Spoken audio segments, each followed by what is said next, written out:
foremost, do you support waxing market? I said, what I support is a national energy policy that addresses the climate issues that we have in this country and that looks at how we meet the greenhouse gas reduction goals that we set as a state and that we need to set as a country. That's what I support.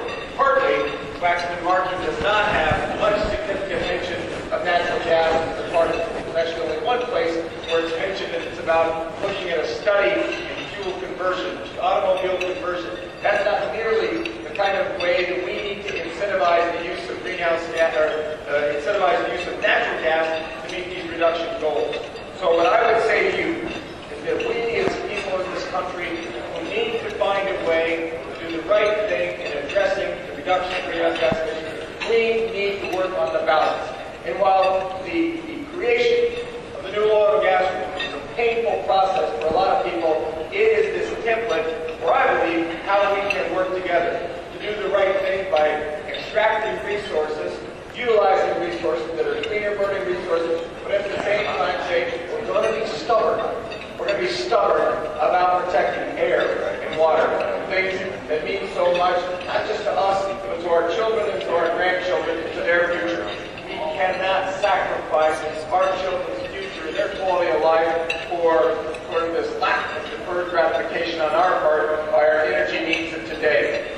So I know there's a lot of people in this room that have worked very hard on issues around conservation, issues around energy, around land use, and I just want to say that's a form of public service that maybe doesn't get acknowledged very significantly, but for a person who's the father of 4 kids, who believes that in the generations to come, this state should remain the special kind of place that it is, I thank you. And I thank you on behalf of the people of the state, and I thank you on behalf of the generations to come who are going to enjoy this state in a similar way that we were able to because of your efforts and because of your somewhat tireless and thankless public service.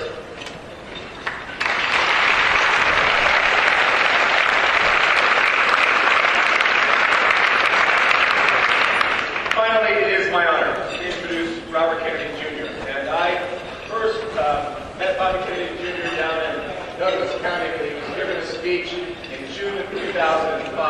And I personally been around a lot of different public speakers. I was a trial lawyer, a prosecutor. When I came out of law school, certainly done a lot in public life and watched a lot of people, but I was captured by not only his manner of speaking, but really his attention to the message and his just ability to convey a message in a terribly persuasive way. Aristotle said the best thing you can do to persuade people is to, number one, have ethos, a character about you, to as well have a passion for it, to have pathos, and finally to have a narrative, a logical narrative, logos. So ethos, pathos, and logos. Bobby Kennedy Jr. bring those 3 things together better than any speaker I've ever seen, where he's talking about water, where he's talking about the environment, where he's talking about protecting the future of the globe for our children. I give you Bobby Kennedy Jr.